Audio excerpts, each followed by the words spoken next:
आप सबको विदित है कि संयुक्त किसान मोर्चा बड़ी संख्या में पिछले 2 महीनों से दिल्ली के 3 बॉर्डर्स पे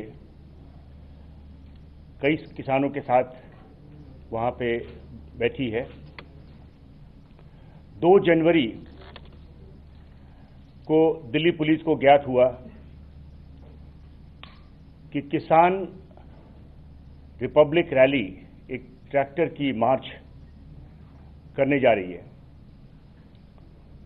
और ये भी संयुक्त किसान मोर्चा ने आह्वान किया कि उनके सपोर्टर्स 26 जनवरी को दिल्ली में आकर के ट्रैक्टर रैली में पार्टिसिपेट करें। जैसे ही हमारे को इसकी जानकारी मिली, हम लोगों ने जो फार्मर्स के लीडर्स हैं उनसे संपर्क किया और उनके साथ विस्तार में बातचीत हुई। 5 राउंड की मीटिंग हुई और इसके साथ कई बार फोन पे वार्तालाप भी किया गया।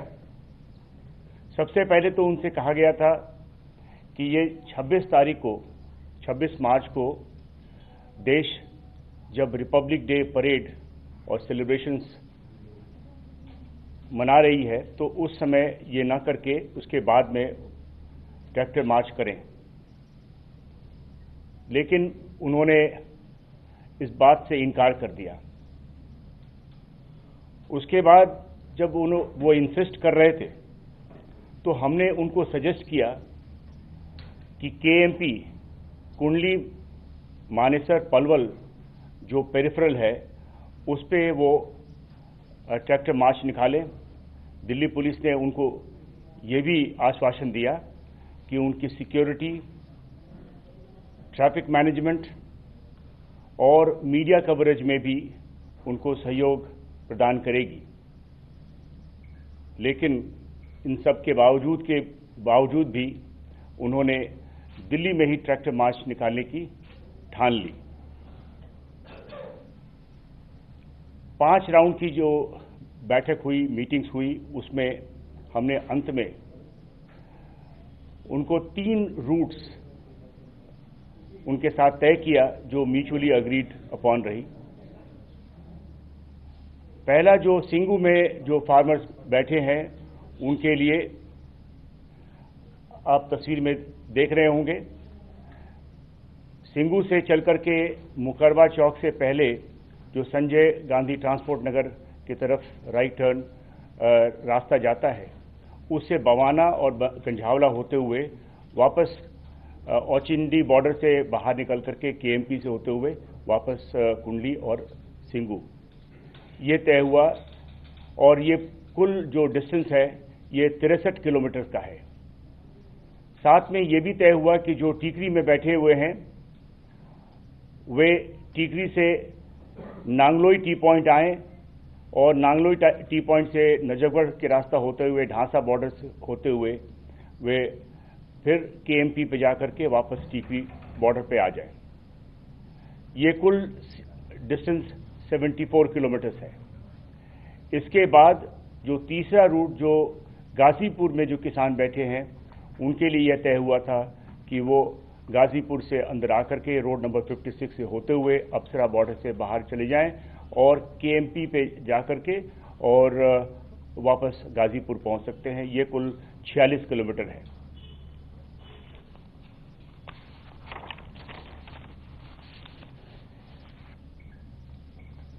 क्योंकि उस दिन रिपब्लिक डे परेड भी मनाई जा रही थी, दिल्ली के जनता की इंटरेस्ट को ध्यान में रखते हुए, सिक्योरिटी को ध्यान में रखते हुए यह तय हुआ कि कुछ टर्म्स एंड कंडीशंस लागू किया जाए। जो टर्म्स एंड कंडीशन उनको रिटन परमिशन के साथ उनको दिया गया। पहला टर्म्स था कि किसान ट्रैक्टर रैली वो 12 बजे दोपहर से शुरुआत हो और 5 बजे तक खत्म हो जाए। इसके बाद दूसरी कंडीशन जो ले की गई वो था कि ट्रैक्टर मार्च जो किसान लीडर्स थे, जो उनके वरिष्ठ लीडर्स थे, वो लीड करें, वो अगली पंक्ति में वो रहें। इसके बाद ये भी तय हुआ कि हर एक जत्थे के साथ उनके लीडर्स भी साथ चलें ताकि वे अपने जत्थे को कंट्रोल कर सकें। 5000 से ज्यादा ट्रैक्टर्स नहीं हो और कोई भी हथियार, फायरआर्म, भाला, तलवार या कोई भी ऐसी डेडली वेपन साथ में नहीं होना चाहिए और रैली, जैसा कि आप समझ सकते हैं, ये पीसफुल और डिसिप्लिन हो। इसके बाद जब रिटन परमिशन देने के बाद एक अंडरटेकिंग भी ली गई जिसमें उन्होंने ये सारे शर्तें को मंजूर किया और ये तय हुआ कि किसान रैली 26 तारीख को 12 बजे से शुरू होगी।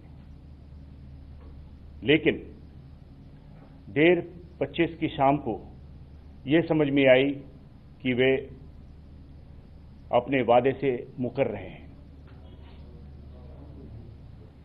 जो अग्रेसिव और मिलिटेंट एलिमेंट्स थे उनमें से उनको उन्होंने आगे कर दिया। इन्होंने स्टेज को कब्जा कर लिया और बहुत ही प्रोवोकेटिव स्पीचेस उन्होंने दिया। इससे उनका मंशा शुरू से ही समझ में आ गया कि उनकी मंशा क्या है। फिर भी दिल्ली पुलिस संयम से काम की। अगले दिन सुबह 6:30 बजे से ही वे बैरिकेड तोड़ने को तैयार हो गए। 7:30 पे जो सिंगू पे किसान थे वे उन्होंने मार्च करना शुरू किया और वे मुकरबा चौक पे जो हमारी बैरिकेड है वहां तक पहुंचे। जो अग्रीमेंट के हिसाब से उन्हें दाहिने मुड़ना चाहिए था वो दाहिने ना मुड़ करके और वहीं पे बैठ गए। उनके नेता सतनाम सिंह पन्नू, उन्होंने काफी भड़काऊ भाषण दिया, जिसके बाद वहां जो उनके साथ फार्मर्स थे उन्होंने बैरिकेड तोड़ने पे आमादा हो गए।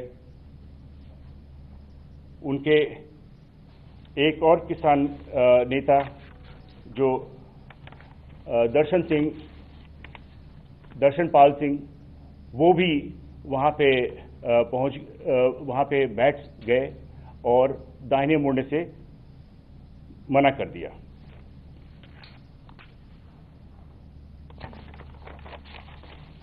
इसी तरीके से टीकरी से भी 8, साढ़े 8 के समय में वे लोग भी चल पड़े और गाजीपुर से भी इसी 8:30 के समय पे वे भी वहां से चल पड़े।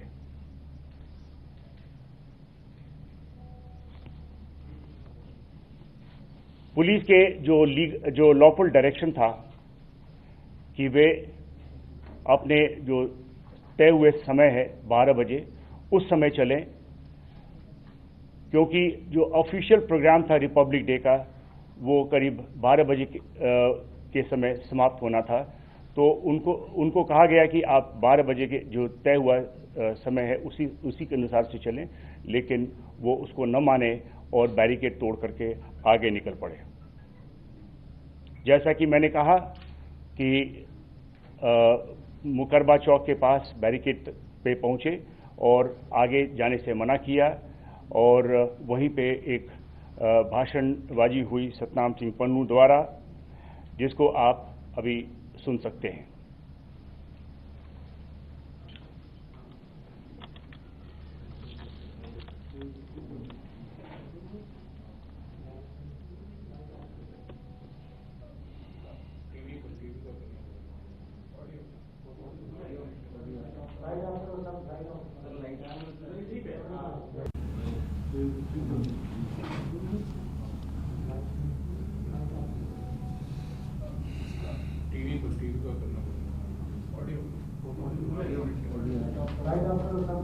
सर लाइट ठीक है।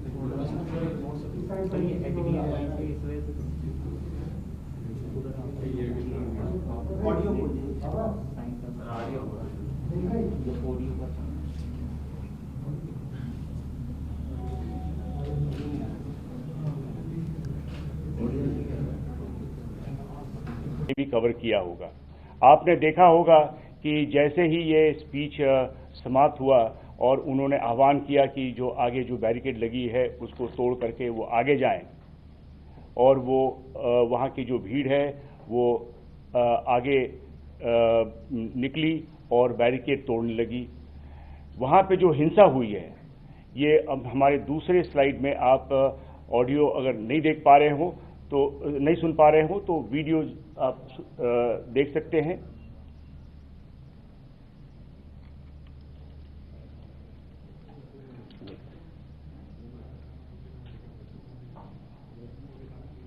मुकरबा तो इस प्रकार से आपने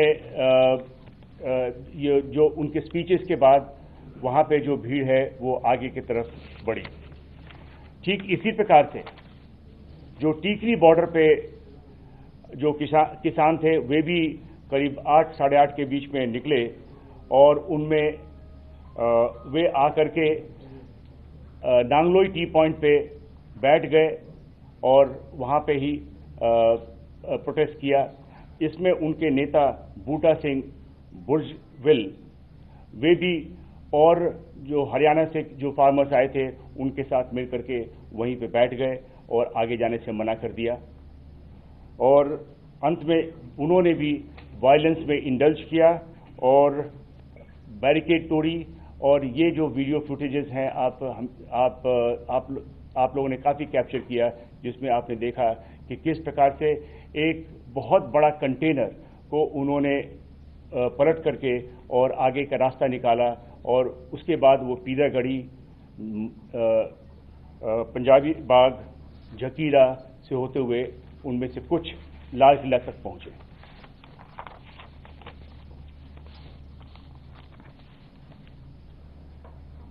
उसी प्रकार से गाजीपुर पे जो किसान थे उनमें से जो राकेश टिकायत के साथ जो किसान थे और भी उनके साथ और भी संगठनों के किसान, वे भी इसी प्रकार से वायलेंस में इंडल्ज किया और वे आगे बढ़कर के अक्षरधाम गए। और जबकि बहुतों को वापस भेज दिया गया, कुछ लोगों ने बैरिकेड तोड़ करके वे भी लाल किले तक पहुंच गए।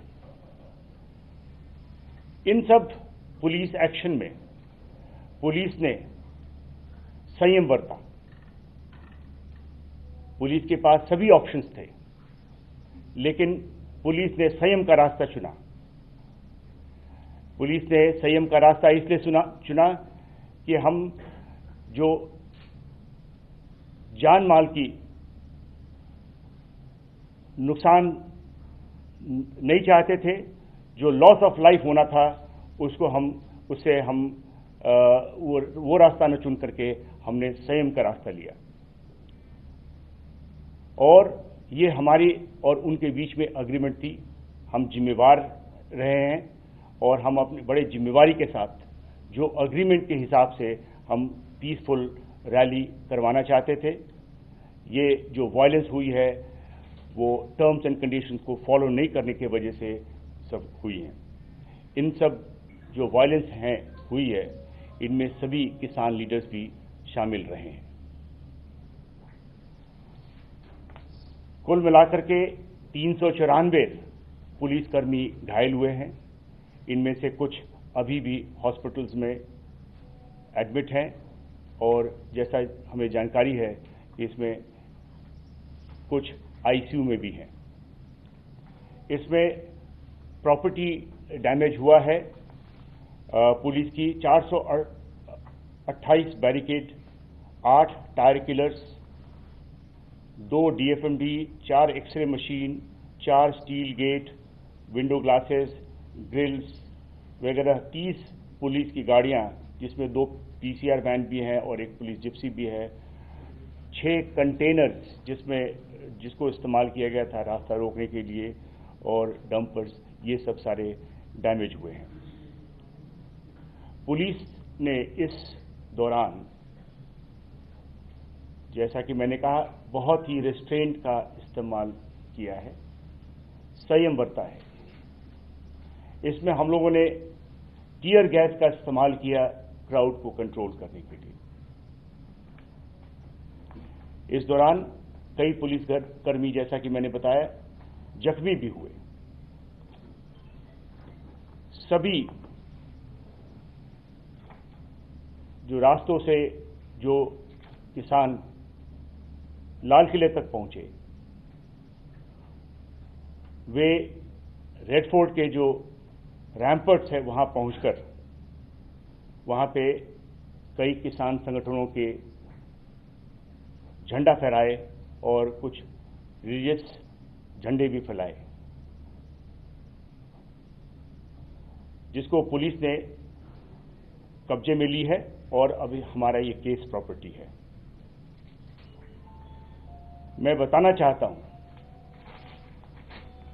कि हम दिल्ली में गैर कानूनी तरीके से किए गए आंदोलन और उस दौरान हिंसा और पुरातत्व विभाग की संपत्ति, एक स्मारक लाल किले पर फहराया गया झंडा को बड़ी गंभीरता से ले रहे हैं।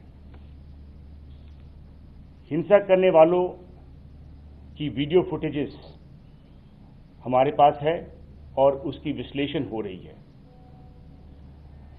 फेस रिकॉग्निशन सिस्टम से जो भी उसमें भाग लेने वाले, उनकी पहचान की जा रही है और उनकी अरेस्ट की जाएगी, आगे कानूनी कार्रवाई की जाएगी।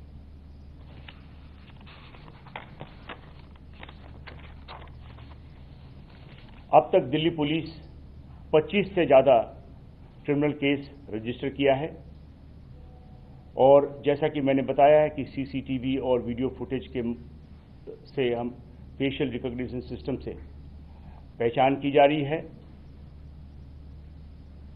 एक चीज सबको बतलाना चाहता हूं कि कोई भी कल्प्रिट जिसकी पहचान होती है और जिसकी शमूलियत पाई जाती है, उसको छोड़ा नहीं जाएगा। No one will be spared. जो भी फार्मर्स लीडर्स हैं और उनकी शमूलियत पाई जाती है, उनके खिलाफ कानूनी कार्रवाई की जाएगी। राष्ट्र के सम्मान और सुरक्षा में दिल्ली पुलिस किसान संगठनों से पूछताछ करेगी और जो भी कठोर कार्रवाई करनी पड़ेगी वो करेगी। धन्यवाद। Sir, there is a news that is coming that some hundreds of Twitter accounts have been used from across the border and for some anti-social elements. Would you speak on that? What is the status on that? पिछले press conference जब की गई थी तो उसमें आपको बताया गया था कि करीब 308 ऐसे ट्विटर हैंडल्स जो क्रिएट किए गए हैं, जो विदेशी लैंड से किए गए हैं, पाकिस्तान में किया गया है, जिससे बार बार उकसाया गया था कि ज़्यादा से ज़्यादा लोग आकर के और दिल्ली के बॉर्डर्स पे किसान ट्रैक्टर मार्च में भाग लें। सर, जब इनपुट्स मिल रहे थे और इंटेलिजेंस की भी तमाम रिपोर्ट्स आ रही थी, उनकी एजेंसी इस चीज को देखकर कर रही थी कि ये कुछ भी कर सकते हैं, तो ऐसी सिचुएशन में क्या इमरजेंसी के तौर पर इनकी परमिशन कैंसिल करना जरूरी नहीं था, या ऐसा था कि काबू किया जा सकता था उस वक्त में, या कैंसिलेशन हो जाता, रिजेक्ट हो जाती परमिशन इनकी? सर, इन्हीं के साथ मेरा भी सवाल है कि इंटेलिजेंस क्या फेलियर है या जो शासन वायरल हो रहा है, अगर वो आप लोग तक पहुंचे और 12:30 तक आप लोग इसको लेकर बहुत ज्यादा सीरियस नहीं हुए, तो आखिरकार में क्या आप लोगों को ज्यादा भरोसा था क्या इन लोगों के ऊपर, इन लोगों के साथ जो हमारी एग्रीमेंट हुई है, इस एग्रीमेंट पे कायम रहेंगे? ये अपने मुआहदे पर कायम रहेंगे। जी देखिए, हमारे को बराबर सभी प्रकार की इंटेलिजेंस मिल रही थी और हम उस पर काम कर रहे थे। अगर इंटेलिजेंस मिलने में कोई कमी होती तो ये जो हमने 308 ट्विटर हैंडल्स के बारे में बताया, जो हमारे इंटेलिजेंस कलेक्शन प्रोसेस में अगर कोई कमी होती तो ये हमारे इसकी ज्ञात ना होती। इस प्रकार की हमें सभी इंटेलिजेंस था। लेकिन जब हमारी किसी से अग्रीमेंट हुई है, हम अग्रीमेंट को अपने इंतज़ाम करके हम उस अग्रीमेंट पे हम अमल रहना चाहते थे, क्योंकि वही एक तरीका था जो कि हम सभी के हित में था। हमने दिल्ली पुलिस ने जो इंतज़ाम किया है वो उसी का नतीजा था कि इन सब के बावजूद भी, जिस प्रकार की जो वायलेंस हुई, उसके उन सब के बावजूद भी एक भी व्यक्ति का मौत पुलिस के एक्शन से नहीं हुआ। और पुलिस ने संयम बरत करके इन सारे जो लॉ एंड ऑर्डर सिचुएशन जो उत्पन्न हुआ था उस पे बखूबी ठीक से इस को निकाला, और जो लोग इसके पीछे थे उनका एक तरीके से उनके बारे में आप सबको ज्यादा जानकारी मिल पाई।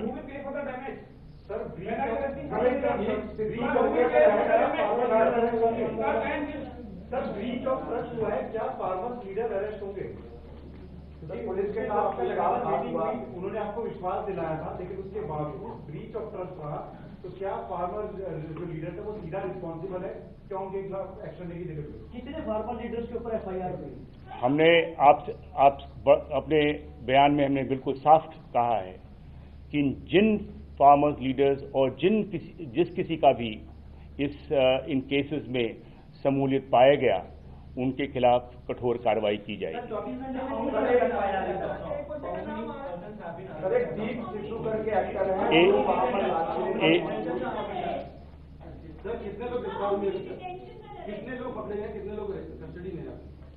आपको इसके बारे में जो जैसे जैसे केसेस रजिस्टर हो रही हैं और उनमें जो भी कार्रवाई की गई है आपको ब्रीफिंग्स में, अलग से ब्रीफिंग में आपको बताया जाएगा।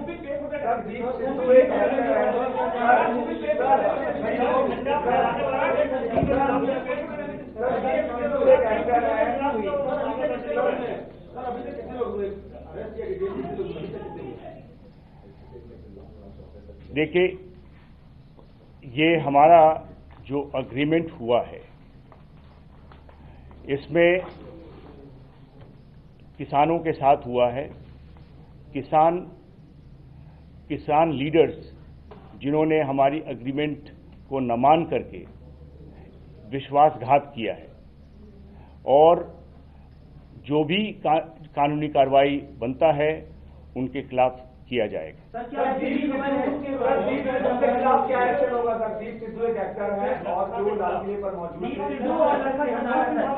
एक और आपने जो प्रश्न किया था कि अभी तक कुल 19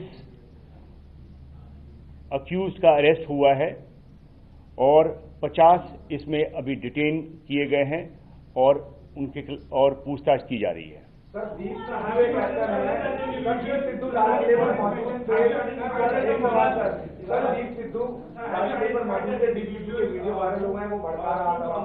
क्या उसके खिलाफ कोई मामला दर्ज किया जाएगा, कोई एक्शन होगा?